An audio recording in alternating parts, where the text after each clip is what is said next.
Bienvenidos de nuevo al canal. Esta vez vamos a adentrarnos en uno de los periodos históricos más fascinantes y enigmáticos, el Antiguo Egipto, la verdad sobre su historia. Egipto es sin duda una de las civilizaciones más influyentes de la antigüedad. Sus monumentos como las imponentes pirámides y los majestuosos templos aún hoy nos dejan boquiabiertos, pero el Antiguo Egipto no solo nos legó una arquitectura espectacular, sino también importantes avances en áreas como la escritura, las matemáticas, la astronomía, la medicina o el arte.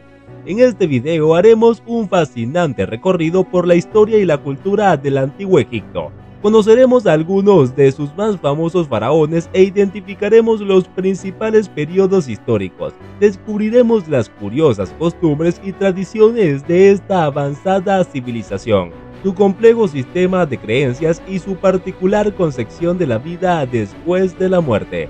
También analizaremos por qué surgió una sociedad tan única en un entorno tan particular como el Valle del Nilo. Y por supuesto, desentrañaremos algunos de los numerosos misterios que aún envuelven al fascinante mundo del Antiguo Egipto.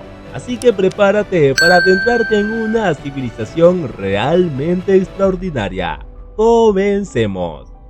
Antiguo Egipto. La historia del Antiguo Egipto se divide en varios periodos según los cambios políticos, sociales y culturales que ocurrieron. Los principales periodos son los siguientes. Período arcaico, 4000 a.C., 3100 a.C. Se formaron las primeras ciudades-estado en el Valle del Nilo, cada una con su propio rey y su propio dios. Algunas de estas ciudades fueron Hieracómpolis, Abidos, Menfis y Tinis. Los egipcios inventaron la escritura jeroglífica, la cerámica, el tejido y la metalurgia. También construyeron las primeras tumbas de mastaba, que eran estructuras rectangulares de adobe con una cámara funeraria subterránea. Reino Antiguo, 3100 a.C., 2200 a.C. Se unificaron el Alto y el Bajo Egipto bajo el mando del rey Narmer, que se convirtió en el primer faraón. El faraón era el gobernante absoluto, el representante de los dioses en la tierra y el dueño de todo el país. La capital se estableció en Menfis, donde se construyó el primer templo dedicado al dios Ptah. Los egipcios desarrollaron la arquitectura monumental, la escultura, la pintura y la literatura. También construyeron las famosas pirámides de Giza, Saqqara y Dashur, que eran tumbas gigantescas para los faraones y sus familias. Las pirámides eran símbolos de poder, de fe y de ingeniería. La más grande es la de Keops, que mide 146 metros de altura y tiene una base de 230 metros por lado. Se estima que se usaron más de 2 millones de bloques de piedra, cada uno pesando unas 2,5 toneladas para construirla. Primer periodo intermedio, 2200 a.C., 2050 a.C. Se produjo una crisis política, social y económica debido a las sequías, las hambrunas, las invasiones y las luchas internas. El poder del faraón se debilitó y el país se dividió en varios reinos rivales. La capital se trasladó a Tebas, donde se construyó el templo de Karnak, dedicado al dios Amón. Los egipcios expresaron su angustia y su desesperación en la literatura como el llamado diálogo de un hombre con su Ba, que es una conversación entre un hombre y su alma sobre el sentido de la vida y la muerte. Reino Medio, 2050 a.C., 1730 a.C. Se restauró la unidad y la estabilidad bajo el mando del faraón Mentuhotep II, que inició la dinastía número 12. El faraón adoptó un papel más humano y cercano al pueblo y se preocupó por mejorar la administración, la justicia, la agricultura, el comercio y la defensa.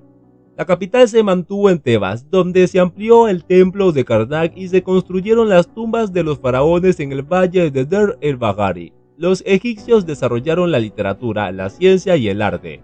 También construyeron el llamado laberinto, que era un complejo palaciego con miles de habitaciones y patios, y el lago Moeris, que era un lago artificial para regular las inundaciones del Nilo. Además, expandieron sus dominios hacia el sur, hasta la segunda catarata del Nilo y hacia el este hasta el Mar Rojo y el Sinaí. Segundo período intermedio, 1730 a.C., 1580 a.C.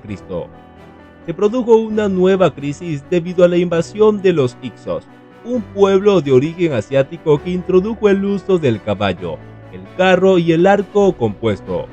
Los Hicsos dominaron el Bajo Egipto mientras que los egipcios se refugiaron en el Alto Egipto. La capital se situó en Tebas, donde se construyó el templo de Luxor, dedicado al dios Amón. Los egipcios resistieron y se adaptaron a las innovaciones de los Hicsos, hasta que lograron expulsarlos bajo el mando del faraón Anfón I, que inició la dinastía número 18. Reino Nuevo, 1580 a.C., 1085 a.C. Fue el periodo de mayor esplendor y expansión del antiguo Egipto. El faraón se convirtió en un conquistador y un protector de los pueblos sometidos. La capital se alternó entre Tebas y otras ciudades como Aketatón, Pi Ramsés y Tanis. Los egipcios alcanzaron el apogeo de la arquitectura, la escultura, la pintura y la literatura. También construyeron los templos de Abu Simbel, Ekpu, Kon-Ombo, Dendera y Fil, que eran santuarios dedicados a diversos dioses. Además construyeron las tumbas de los faraones y sus esposas en el Valle de los Reyes y el Valle de las Reinas, que eran cámaras subterráneas decoradas con pinturas y relieves. Algunos de los faraones más famosos de este periodo fueron Tutmosis III, Hatshepsut, Amenofis IV, Tutankamón, Ramsés II y Nefertiti. Tercer periodo intermedio, 1085 a.C., 700 a.C. Se produjo un nuevo declive debido a las invasiones de los pueblos del mar, los libios, los nubios y los asirios. El poder del faraón se fragmentó y el país se dividió en varios reinos. La capital se estableció en Tanis, donde se construyeron las tumbas de los faraones de la dinastía 21. Época tardía, 700 a.C., 31 a.C. Se produjo una decadencia debido a las invasiones de los persas, los griegos y los romanos. El poder del faraón se debilitó y el país perdió su independencia. La capital se situó en Alejandría, donde se construyó el famoso faro, una de las 7 maravillas del mundo antiguo. Los egipcios adoptaron la cultura y la religión de sus conquistadores, pero también conservaron algunos rasgos de su identidad. Algunos de los faraones más conocidos de este periodo fueron Cambises II, Alejandro Magno, Cleopatra VII y Julio César. El antiguo Egipto nos dejó un legado impresionante que podemos apreciar en sus monumentos, sus obras de arte, sus textos y sus costumbres. Los egipcios nos enseñaron a valorar la vida, el orden, la justicia, la belleza y la eternidad. También nos mostraron el poder de la imaginación, la creatividad y la innovación. El antiguo Egipto fue una civilización que marcó la historia de la humanidad y que aún hoy nos sigue fascinando. Si te gustó el video, dale like y suscríbete al canal para no perderte los próximos videos. Hasta la próxima.